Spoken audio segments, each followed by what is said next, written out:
So to remove this piece, if you have an automatic transmission, might be a little bit different, but what I like to do is take a plastic pry tool.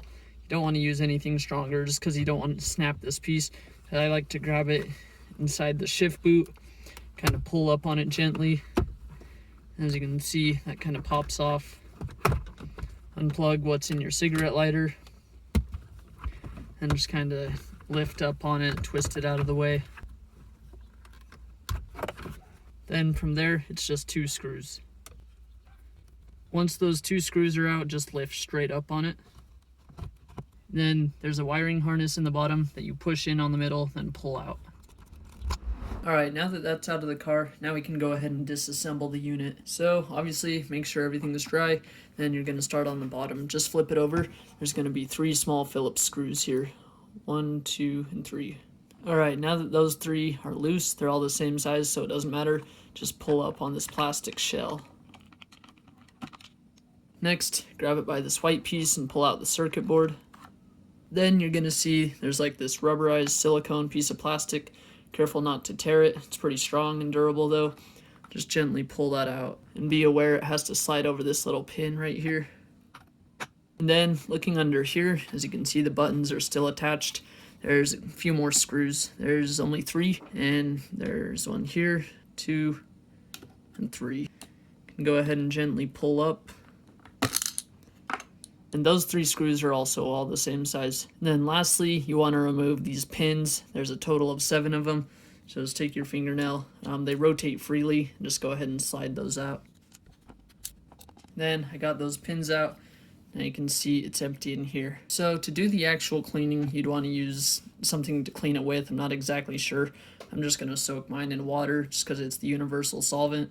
Be aware that it could chip off paint, but as you can see with this window control module, the paint's already pretty bad and the symbols are already worn off, so I don't really care. So I'm gonna submerge this whole part as well as the plastic. This upper piece we're gonna clean, and this rubberized piece. And one thing to be aware of, these little black dots pop out. I'm not gonna pop them out. I don't know what orientation they go back in, so just be aware of that. Don't lose those. And if you look close, you can kind of see it on camera. This is all sticky. What this does is it protects the little circuit board from water, but I can smell it. It smells like Diet Coke or something like that. So I'm going to submerge this in water and get that cleaned. Then obviously don't get this wet at all. The main part that's sticky is the actual buttons. So as you can see, when I press this, it's not very responsive. And you can kind of see all the grit and the dirt in there. And these aren't responsive, they're pretty sticky, so I'm going to submerge that. Then I'm just going to let that sit for a few hours to break down all the dirt. And the main thing to get the buttons really not to stick is as it's submerged, you want to press up and down on each button a bunch. Try to get the water flushed in and out of that little groove that has the soda in it, and it already feels a lot better. And another important thing is you want to let them dry completely.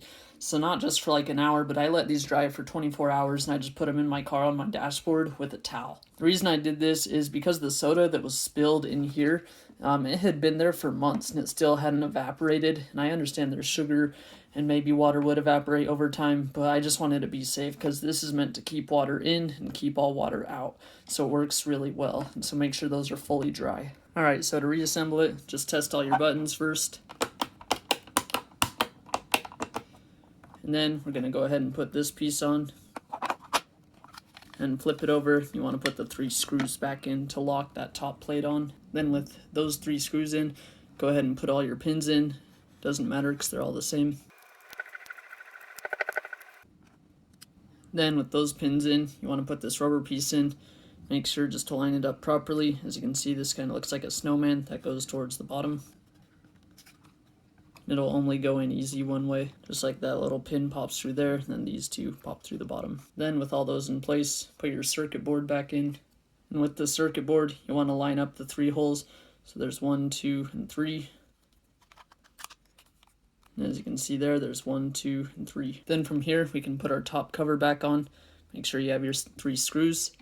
And be gentle when screwing these in because they have to pass through those little holes on the circuit board. If you drill into the circuit board, you're going to ruin it. There, I got the 3 screws screwed back in moderately tight just so it doesn't come apart. and just let them fall into the hole and then tighten them. Don't use any force on these screws. Like I said, you'll damage the circuit board. Now that we're done cleaning it, we'll go ahead and reassemble it. So just reach down there, pull that out. The clip goes towards the front of the car. Push down, you'll hear it click like that. This just has a little lip, just push that down. And once it's pushed down, slide it back. Then we just need to put back our 2 screws. Make sure they're moderately tight, that way it's not going to move around when you're rolling it down. Rotate this back into place. If you unplugged your cigarette lighter wiring, plug that back in. Then this part, it has these teeth, go ahead and push those up and in. Then just follow it back, pull up on your shift boot. Just push all around the perimeter of this trim piece.